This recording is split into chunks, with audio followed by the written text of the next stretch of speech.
to see it. Now that's a classic. That's a classic. Slay. We stand.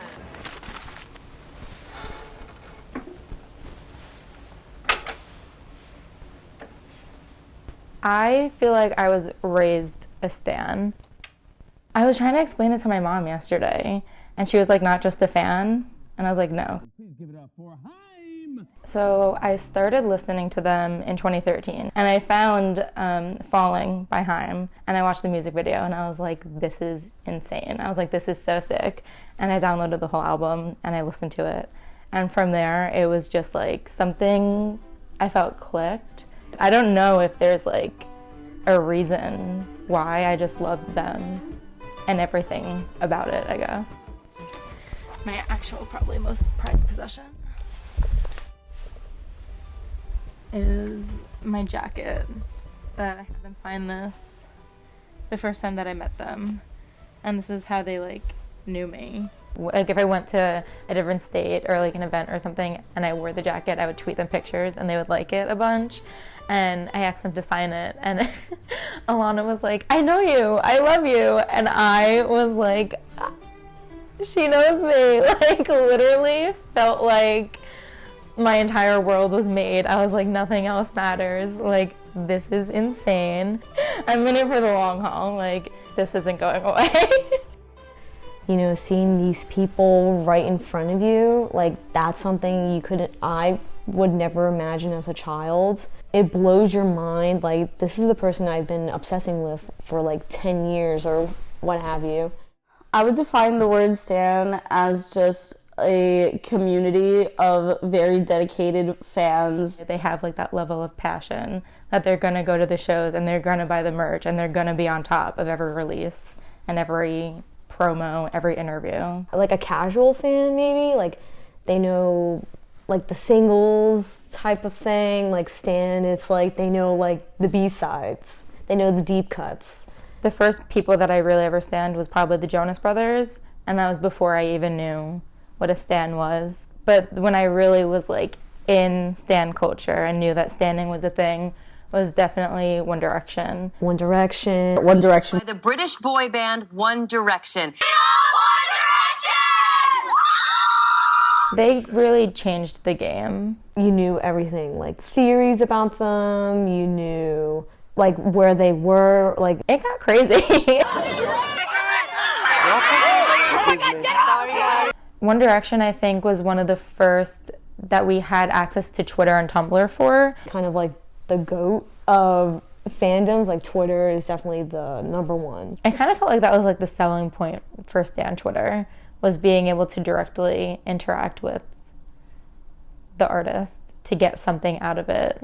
Like that was like the thing too, like or they've tweeted me this many times and people would put it in their like Twitter bios. Like that was like huge. Like people would make it like a competition. It was something that felt a lot more important than it was, that you wanted like your favorite artist to follow you or to like your tweet or to interact. Like you thought that that would be everything, and it was exciting. Like it is still exciting when someone likes your tweet. I don't really think it means anything anymore. It was kind of like currency for stans.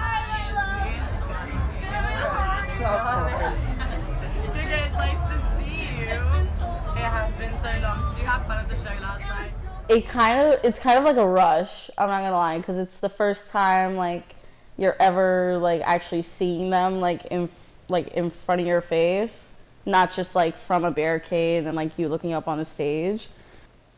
My friends and I, we really wanted to do it together, so we had this silly little goofy idea to meet her at the airport, and we did. It was like our own meet and greet.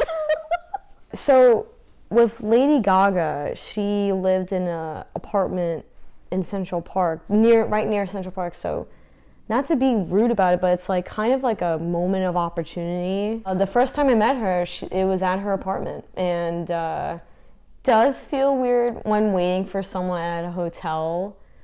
If you do it once and a few more times, you kind of get in your zone, and it's like, this is kind of like the way. As corny as it sounds, like some of my best memories are with my friends are literally waiting at hotels for people.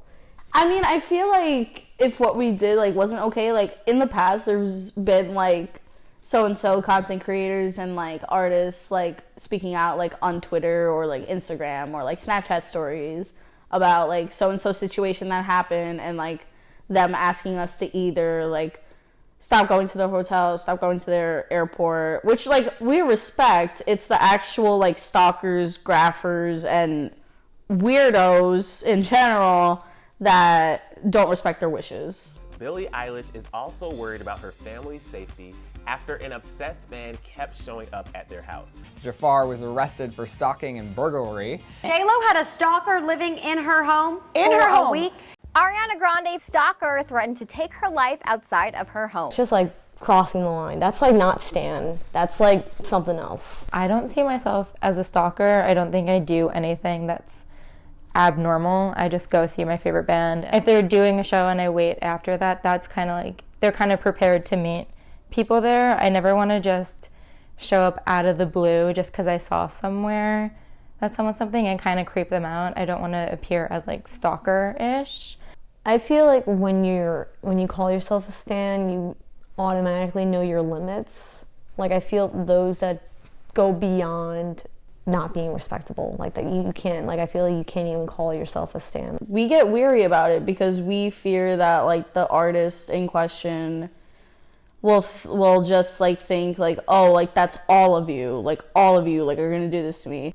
They don't really see them as, like, an everyday person, and because they put so much of their lives already in the media, people think that they can just have it all, or maybe they want it all because they already know so much and they feel like they probably already know the person. Was the Cheetah Girls. That's a good and my third one was Mariah Carey. So honestly, that's a pretty solid trio. Love Oh my god, hi. Thank you. Do you guys want to go live with me? We're having a party. Please, go live. Make them go live.